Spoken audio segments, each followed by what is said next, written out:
अस्सलामुअलैकुम students, this is Arsalan Ali. उम्मीद करता हूं कि आप खैरियत से होंगे। लेक्चर शुरू करने से पहले मैं आपसे दरखास्त करता हूं कि मेरे चैनल को सब्सक्राइब करें, लाइक करें और शेयर करें। आज हम जो है वो मल्टीप्लिकेटिव इनवर्स 9th क्लास का, आपको इस जो है वो टाइटल से पता तो चल गया होगा। आज हम जो है वो मल्टीप्लिकेटिव इनवर्स करेंगे, जिसका हम लेक्चर नंबर 2 आज कंडक्ट करेंगे। इसके जो है वो लेक्चर नंबर 1 मैं आपको डिस्क्रिप्शन में दे दूंगा। उसका लेक्चर नंबर 2 आज मैं उसका पार्ट 2 जो है वो आज मैं कंडक्ट करूंगा और उसमें क्लियरली आपको बताऊंगा कि मल्टीप्लिकेटिव इनवर्स आप कैसे फाइंड कर सकते हैं एक नॉन सिंगुलर मैट्रिक्स का। ठीक है, तो नॉन सिंगुलर मैट्रिक्स होना जरूरी है। अगर आपको सिंगुलर और नॉन सिंगुलर मैट्रिक्स के बारे में अगर अच्छे तरीके से नहीं पता तो उसका लिंक भी मैंने डिस्क्रिप्शन में दे दिया है, तो उसका लिंक आपको मिल जाएगा और वो भी वीडियो अगर आप देख लेंगे तो आपको पता चल जाएगा कि सिंगुलर और नॉन सिंगुलर मैट्रिक्स के जो है वो क्या होता है। तो याद रखिएगा, जो मल्टीप्लिकेटिव इनवर्स है वो ओनली सिर्फ और सिर्फ नॉन सिंगुलर मैट्रिक्स का ही निकाला जा सकता है। जो सिंगुलर मैट्रिक्स होगा उसका मल्टीप्लिकेटिव इनवर्स जो है वो एग्जिस्ट नहीं करता। सो इसी के हवाले से अब हम करेंगे कि multiplicative inverse of a matrix जो है उसका पार्ट 2 आज हम करेंगे। सबसे पहले हमें यह बताना चाहिए कि हमें जो है एक मैट्रिक्स दिया हुआ है। ठीक है, अब मैट्रिक्स लगा लें जो कि नॉन सिंगुलर मैट्रिक्स होगा, जैसे कि 2 3 -1 एंड 4। ये आपके पास एक मैट्रिक्स है, कोई भी आप मैट्रिक्स लगा लें जो आप लेट कर सकें। ठीक है, आपने क्या करना है जी, उसके हवाले से ये मैट्रिक्स लेट किया तो आपने इसको नाम दे दिया। लेट्स सपोज ये बी है, इसको एक मैट्रिक्स है, इसको बी का नाम दे रहे हैं। अब इसका आपने मल्टीप्लिकेटिव इनवर्स फाइंड करना है। तो आप कैसे फाइंड करना है, आपको इसके लिए दो चीजें पता होनी चाहिए। सबसे पहले तो आप ये समझ लें कि जब आप किसी मैट्रिक्स का मल्टीप्लिकेटिव इनवर्स फाइंड करना चाह रहे हैं तो आपको दो चीजें जो है वो उसके लिए पता होना जरूरी है। एक तो आपको पता होना चाहिए कि एडजॉइंट क्या होता है और एक आपको पता होना चाहिए कि जो है वो डिटर्मिनेंट ऑफ अ मैट्रिक्स क्या होता है। दो चीजें अगर आपको पता है कि एडजॉइंट ऑफ अ मैट्रिक्स क्या है और डिटर्मिनेंट ऑफ अ मैट्रिक्स क्या है, तो आपके लिए मल्टीप्लिकेटिव इनवर्स फाइंड करना कोई मुश्किल नहीं है। ठीक है, तो आपने ये देखना है कि आपके लिए सबसे पहले तो ये फॉर्मूला पता होना चाहिए कि इसको सोल्व करने का फॉर्मूला है बाय यूजिंग एडजॉइंट। तो इसका फॉर्मूला जी, इनवर्स को आप इस तरह से शो करते हैं। ठीक है, सो इस तरह से इनवर्स को शो करते हैं। तो इसका फॉर्मूला जी 1/a का डिटर्मिनेंट मींस कि आपने अगर इसको b का नाम दिया है तो ये आप b इनवर्स फाइंड कर रहे हैं।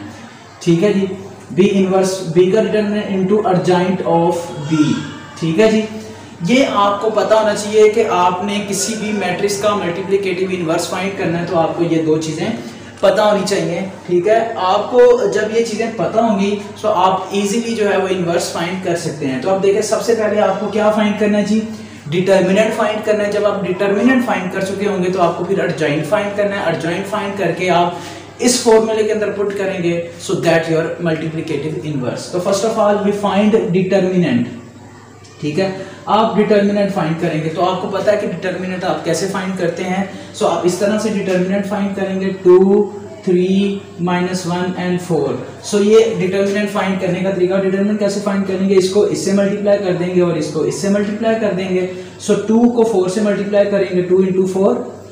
ठीक है, दरमियान में ऑलवेज माइनस आएगा। ठीक है, उसके बाद आपने 3 × -1। सो इसका फाइनल आंसर 8, 4 2 8 माइनस और ये minus +3। So your answer is 11। आपका डिटर्मिनेंट आ गया 11। ठीक है जी, आपका जो निकला है डिटर्मिनेंट वो हमारे पास निकला है जी, b determinant is equal to 11। So उसके बाद आप क्या फाइंड करेंगे जी, इस मैट्रिक्स का एडजॉइंट फाइंड करेंगे जी। ठीक है जी, इस मैट्रिक्स अगर आप एडजॉइंट फाइंड करेंगे, एडजॉइंट कैसे फाइंड होगा, ADJ ऑफ b। एडजॉइंट आप फाइंड कर रहे हैं जी इस मैट्रिक्स का।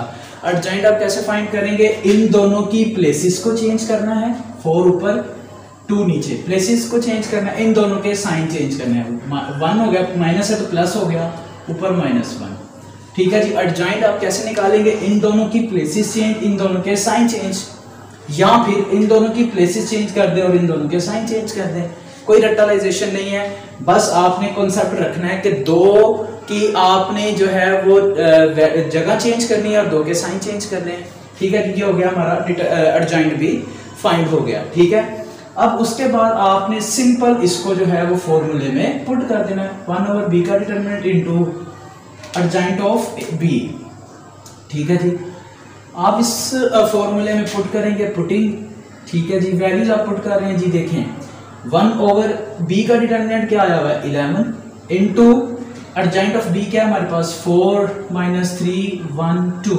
सो आपने जो है वो उसके अलावा एडजॉइंट की वैल्यू भी उसके अंदर पुट कर दी। ठीक है, पुट करने के बाद आपने क्या किया जी, इसको इस पे डिवाइड करना है अपने। ठीक है, देखो 1 ओवर 11 जो इससे भी मल्टीप्लाई हो जाएगा, 1 ओवर 11 इससे भी मल्टीप्लाई हो जाएगा, 1 ओवर 11 इससे भी और 1 ओवर 11 इसके साथ भी। सो 4 multiply by 1 over 11, so -3 multiply by 1 over 11, so 1 over 11, so 2 multiply by 1 over 11। सो आपने किया, so final answer is so 4 over 11 -3 over 11, so 1 over 11 and 2 by 11 is your final answer। ठीक है जी, क्योंकि ये कटिंग अगर नहीं हो रही तो आप कटिंग रहने दें, अगर कटिंग हो रही है तो कटिंग कर दें। सो इस तरह से आप किसी भी मैट्रिक्स का मल्टीप्लिकेटिव इनवर्स फाइंड कर सकते हैं। 2x2 मैट्रिक्स 2x2 ऑर्डर होना चाहिए।